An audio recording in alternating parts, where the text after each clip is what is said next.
नमस्कार सभी व्यूअर्स को, मेरे प्यारे विद्यार्थियों को। आप सबको आज की सुबह का मैं फिर से आप सबका स्वागत करता हूं। आज अपन इस वीडियो के अंदर जो व्यंजन संधि है उसका ही अगला अपन तीसरा नियम पढ़ेंगे।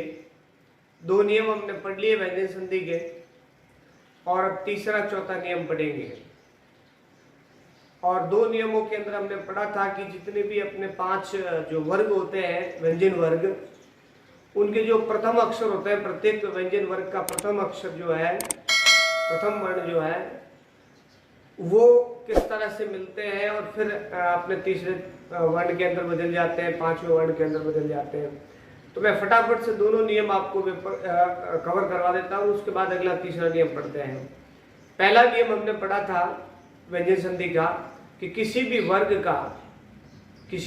का प्रथम वर्ण यदि किसी भी वर्ग के तीसरे चौथे वर्ण या अंतस्थ वर्ण यानी कि य र ल व से मिल करके अपने ही वर्ग के तीसरे वर्ण में बदल जाता है।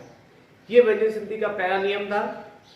उसके बाद हमने दूसरा नियम पढ़ा था व्यंजन संधि का, और उसमें हमने पढ़ा था कि किसी भी वर्ग का प्रथम अक्षर, किसी भी वर्ग का प्रथम वर्ण जो है वो अपने किसी भी वर्ग के 5वें वर्ण से अगर मिलेगा तो वो 5वें वर्ण में बदल जाएगा, प्रत्येक वर्ग के 5वें वर्ण में बदल जाएगा।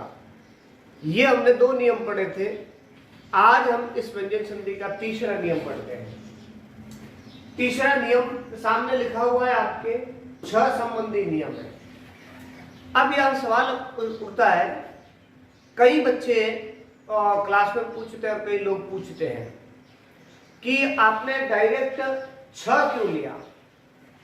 ठीक है, क है, ख है, घ है, ज है, ये बहुत से शब्द इससे पहले वर्ण आते हैं, लेकिन आपने डायरेक्ट 6 संबंधी नियम क्यों लिया। तो उसका रीजन मैंने आपको पहले ही बताया था कि हिंदी के अंदर प्रत्येक शब्द के अंदर संधि हो, ये कोई कंपलसरी, कोई जरूरी नहीं है, कोई आवश्यकता नहीं है। जिन जिन शब्दों से संधि हो रही है केवल उनका अध्ययन है। तो 6 से ही शब्द बन रहे हैं, इसलिए 6 संबंधी ले लिया। पहले हमने क ले लिया, च ले लिया, त ले लिया, प ट ले लिया। अब उसके बाद जब उन वर्णों का संधि नहीं होती है तो नहीं लिया, क्योंकि संधि एक जो है माध्यम है नए शब्द बनाने का, ये कंपलसरी नहीं है। ये हिंदी के अंदर अनिवार्य नहीं है कि प्रत्येक शब्द में संधि होना अनिवार्य है, कोई अनिवार्य नहीं है। ये एक माध्यम है जिसके माध्यम से हम नए शब्द बना सकते हैं। तो जितने शब्द इसके माध्यम से बनेंगे उतने में संधि होती है, हर शब्द में होना कोई कंपलसरी नहीं है। तो 6 संबंधी नियम जो है आपका, इसमें दिया हुआ है कि ह्रस्व स्वर जो छोटा स्वर है वो या आ। अब इसमें ये आ इसलिए दिया क्योंकि आ दीर्घ स्वर में भी आता है। दीर्घ स्वरों में से केवल आ और बाकी जितने ह्रस्व स्वर है उनका मेल यदि 6 से होता है, जो 6 वर्ण है उसका मेल अगर ह्रस्व स्वर या आ से होता है तो आपका परिवर्तन क्या होगा कि 6 से पहले च जुड़ जाएगा। बिल्कुल आसान सी बात है। हमने पढ़ा था कि हिंदी में 2 शब्द होते हैं, पूर्व पद और उत्तर पद। उत्तर पद के अंदर तो क्या होना चाहिए, ह्रस्व स्वर या आ होना चाहिए। और जो अपनी पूर्व पद के अंदर, तो जो पूर्व पद है ये, इस पूर्व पद के अंदर तो क्या होना चाहिए, ह्रस्व स्वर या आ। उत्तर पद के अंदर क्या होना चाहिए, आपका छ होना चाहिए। इन दोनों के मिलने से इस छ से पहले क्या जुड़ जाएगा, च जुड़ जाएगा। बाकी किसी वर्ण में कोई परिवर्तन नहीं होगा। यहां पर व है तो व का व ही रहेगा, छ है तो छ का छ ही रहेगा, किंतु चेंज क्या होगा, विकार क्या उत्पन्न होगा।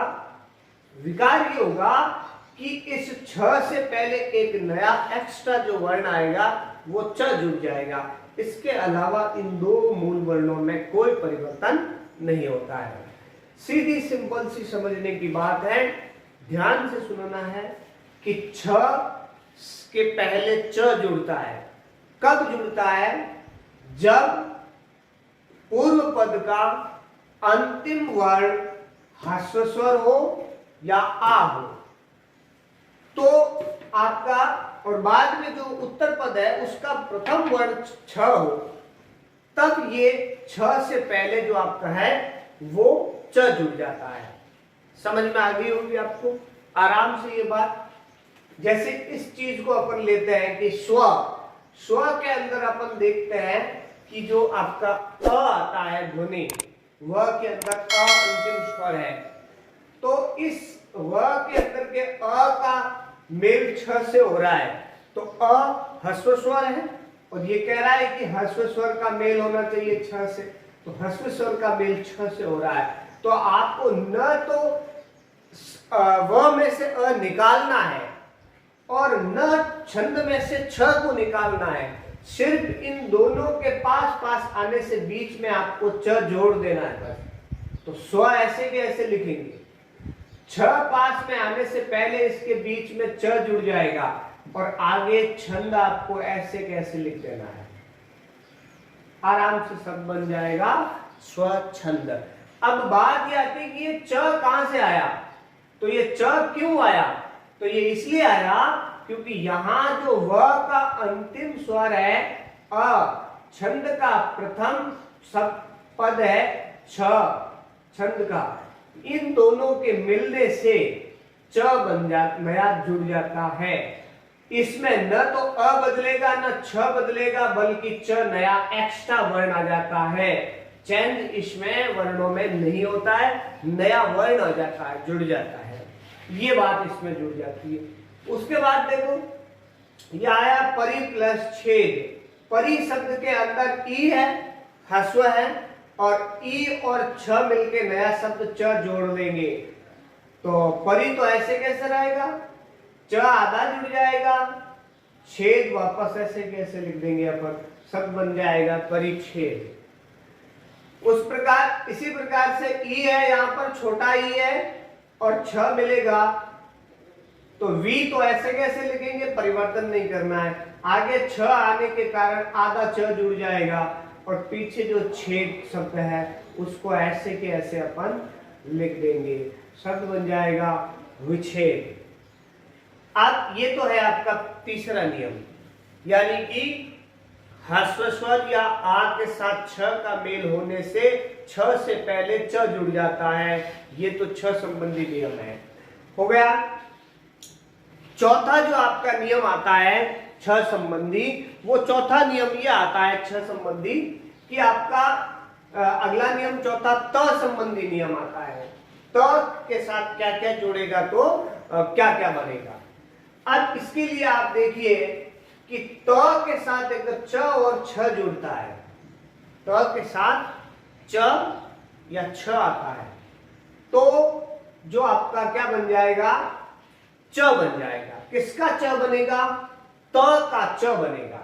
ये त जो है छ से मिलेगा चाहे च से मिलेगा, तो त किस में बदल जाएगा, छ में बदलेगा।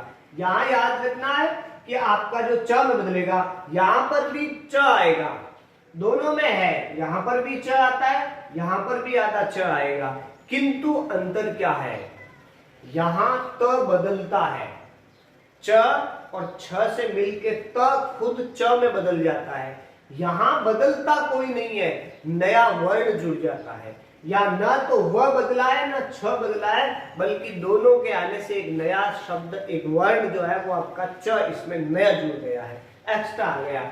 यहां एक्स्ट्रा कुछ नहीं जुड़ेगा, अतिरिक्त कुछ भी नहीं आएगा, जो वर्ण है वही बदलेगा।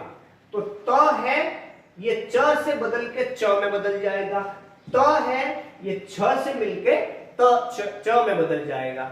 इस तरह से परिवर्तन होता है। जैसे यहाँ उत्त के अंदर त है और आगे भी च आ गया, त और च मिलके क्या बनाएंगे, आधा च, तो अपन इसको लिखते हैं, देखो उ और त किस में बदल गया, च, और आगे चारण आपको ऐसे के ऐसे लिखना है, तो सब बन जाएगा उच्चारण।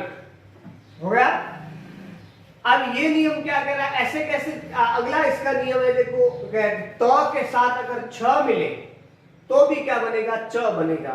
यहां जाते अपन, जगत के अंदर त है, छाया के अंदर छा है, ये दोनों मिलेंगे तो त का क्या बन जाएगा, च। तो सब बन जाएगा ज ग और त की जगह क्या बन गया, च, और ये छा या, तो शब्द बन गया आपका जगत छाया। अब आते बात फिर यहां, हाँ, तो आप देखते हैं अपन कि त जो है वो ज के साथ मिलेगा तो ज बन जाएगा। फिर त अगर झंडा के साथ मिलेगा तो भी क्या उसमें बदल जाएगा, ज में बदल जाएगा। उदाहरण लेते हैं अपन, सत, त और ज दोनों मिलेंगे तो ज तो ऐसे कैसे रहेगा, लेकिन त जो है वो इस ज में बदल जाएगा। तो आपका शब्द जो बनेगा वो त की जगह ज आ जाएगा, श, ज, और आगे जन शब्द ऐसे कैसे है, तो शब्द बन गया आपका सज्जन। समझ में आ रहा है। ये अगला नियम इसी की तरह कह रहा है कि त के साथ ट और ड मिलेगा तो ट किस में बदल जाएगा आपके, अगर त ट के साथ मिलता है तो ट बन जाएगा, अगर त ड के साथ मिलता है तो ड बन जाएगा। ये उदाहरण है। इसका अपन एक उदाहरण और दे सकते हैं, क्योंकि यहाँ पर दिया हुआ है त के साथ ज मिलेगा तो भी ज बनेगा। यहाँ देखिए आप, उत शब्द में ऊ में कोई संधि नहीं हो रही है, त का क्या बन जाएगा, ज के साथ मिलने से ज बन जाएगा, तो अपन ज लिख देते हैं। आगे झटिका शब्द ऐसे कैसे लिखेंगे, तो आपके बन जाएगा उच्चटिका, बन गया सब। उसके बाद इसको देखते हैं अपन, तो त का ट बनता है, जैसे बृहद किसमें त है, यहाँ टीका में ट है, दोनों मिलेंगे तो त किसमें बदल जाएगा, ट में बदल जाएगा। तो जो आपका पूरा शब्द बनेगा वो बनेगा बृहद टीका, बृहद टीका, क्योंकि ये त ट में बदल गया है। यहां आते हैं, अगर ड बनता है, त के साथ ड मिलने से ड बनता है, त और ड मिलके त ड में बदल जाएगा। ऊ ऐसे कैसे, त का क्या बन जाएगा, आधा ड, और डयन आगे लिखा हुआ है, सब बन जाएगा उड्डयन। ये संधि हो गई। उसके बाद यहां जाते हैं, त के साथ अगर ल मिलेगा तो त ल में बदल जाएगा। ठीक है, याद रखना है, त ल में कब बदलता है, जब त के साथ ल मिलता है। उदाहरण, त प्लस उत प्लस लाश, तो ऊ में कोई संधि नहीं हो रही है, त किसमें बदल जाएगा, ल में, और आगे लाश शब्द लिखा हुआ है, सब बन जाएगा उल्लास। ऐसे कैसे, यहाँ उत प्लस लीन, तो त और ल मिलके ल में बदल जाएगा त, तो त ऐसे कैसे, त की जगह ल हो गया, और लीन शब्द आगे ऐसे कैसे लिखना है शब्द आपको, सब बन जाएगा तल्लीन। ऐसे कैसे, त के साथ अगर श मिलता है तो यहां चेंजेस दो होंगे, याद रखना है आपको, दोनों वर्ण मिलेंगे। यहां त भी बदलेगा, श भी बदलेगा।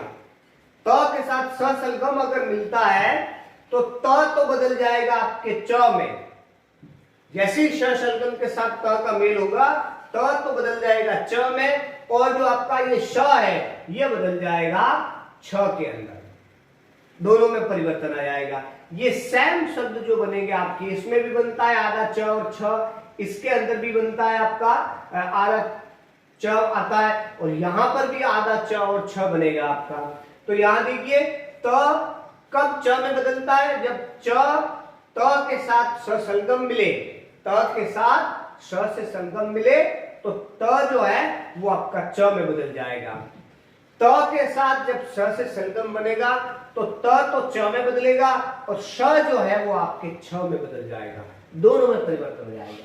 देखते हैं इधर, च उत प्लस च, यहां त है, इस त का मेल इस स के साथ होगा तो परिवर्तन क्या होगा, ठीक है, परिवर्तन ये होगा आपको, या नीचे अलग से मैं बता देता हूं कि उत प्लस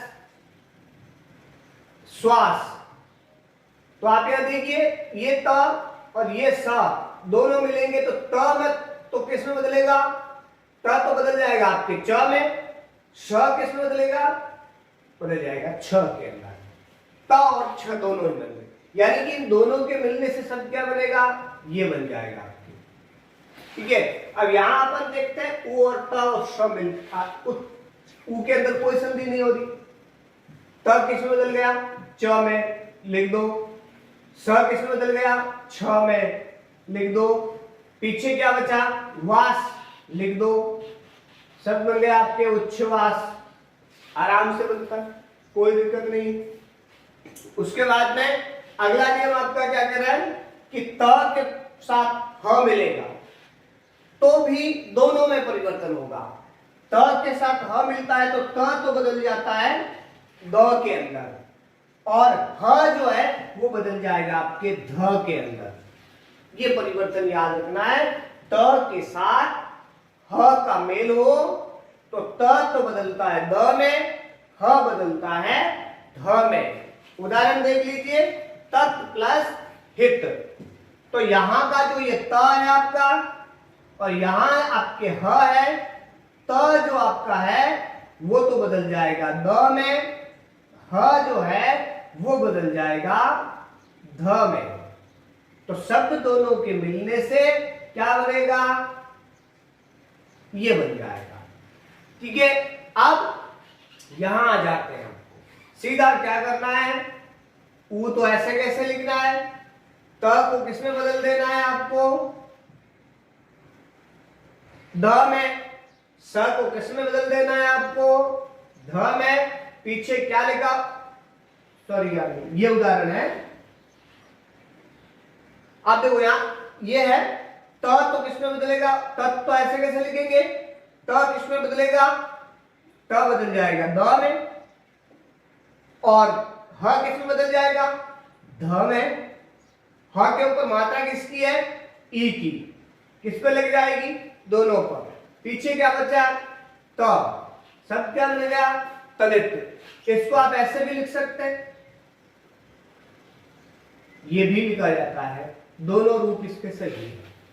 ठीक है, तो आप इस तरह से भी लिख सकते हैं।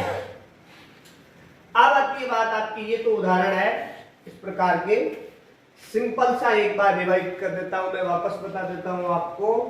पहला नियम व्यंजन संधि का हमने पढ़ा था, किसी भी वर्ग का प्रथम अक्षर किसी भी वर्ग के तीसरे, चौथे या अंतस्थ वर्ण यानी य, र, ल, व के साथ मिलेंगे तो प्रथम वर्ण अपने ही वर्ग के तीसरे वर्ण में बदल जाता है। ये तो पहला नियम था। दूसरा नियम हमने पढ़ा था, किसी भी वर्ग का प्रथम वर्ण किसी भी वर्ग के पंचम वर्ण से मिलता है यानी पांचवें वर्ण से मिलता है तो प्रथम वर्ण अपने ही वर्ग के पंचम वर्ण में बदल जाता है। ये दूसरा नियम था। बात करते तीसरे नियम की, तो वो आज पढ़ा हमने छ संबंधी नियम। वो ये था कि ह्रस्व स्वर या आ के साथ छ मिलने से जो है वो उससे पहले च जुड़ जाता है, छ से पहले च जुड़ जाता है। उसके बाद हमने पढ़ा चौथा नियम, त संबंधी नियम। इसमें हमने 6 नियम पढ़े कि त के साथ च और छ मिलेगा तो जो है छ जुड़ जाएगा, त के साथ जो है च और छ जुड़ने से उसमें त किसमें बदल जाएगा, च में बदल जाएगा। त के साथ ज और ज मिलने से त किसमें बदल जाएगा, ज में बदल जाएगा। त के साथ ट और ड मिलेगा तो त के साथ ट मिलने से ट में बदल जाएगा, त के साथ ड मिलेगा तो ट ड में बदल जाएगा। उसके बाद त के साथ अगर ल मिलेगा तो त ल में बदल जाएगा। फिर त के साथ अगर स संगम मिलेगा तो जो त है वो तो बदल जाएगा आपके च में, जो स है वो बदल जाएगा आपके छ में। उसके बाद ये आता त के साथ ह मिलेगा तो त तो बदल जाएगा द में और ह बदल जाएगा ध में। ये त संबंधी 6 नियम है और व्यंजन संधि के 4 नियम पढ़े हैं हमने। इस प्रकार से आप व्यंजन संधि की प्रैक्टिस इन 4 नियमों तक कर सकते हैं। नेक्स्ट अगले वीडियो के अंदर आपके व्यंजन संधि के और भी नियम आएंगे, म संबंधी नियम भी है, आगे अपन और प्रैक्टिस करेंगे, फिर अपन विसर्ग संधि की ओर चलेंगे। एक बार वीडियो को देखिए, समझ में नहीं आता है दूसरी बार फिर से देखिए। अंत में मैं इस वीडियो की रिक्वेस्ट करना चाहूंगा, जो भी आपको दिक्कत आ रही है उसको कमेंट के द्वारा आप शेयर कीजिए। निश्चित रूप से हम और आप मिलकर के अच्छा करने का प्रयास कर रहे हैं।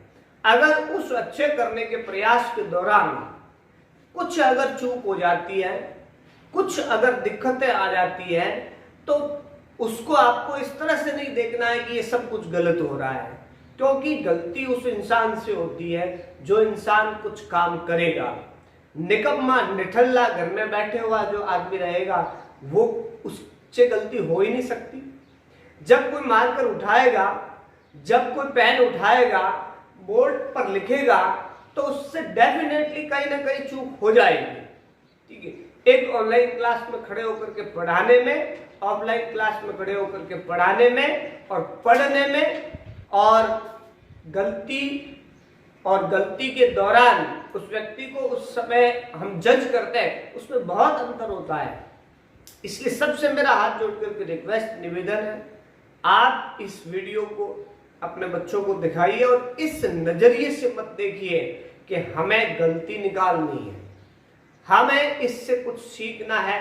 हाँ, मैं ये नहीं कहता कि आप गलती पर ध्यान मत दीजिए, लेकिन फिर भी इसको आप सहयोगात्मक तरीके से इसको पढ़िए, देखिए, और जहां कहीं हमसे चूक होती है हम आपसे निवेदन करते हैं बेधड़क आप हम तक वो पहुंचाइए और उसका हम समाधान करेंगे, और आप और हम मिल करके आपके और हमारे बच्चों के लिए हम एक बेहतर भविष्य और बेहतर शिक्षा का एक माध्यम बनाएंगे, अच्छा सेतु बनाएंगे, जिस सेतु पर चल करके विद्यार्थी अपनी मंजिल की ओर आगे बढ़ सकता है।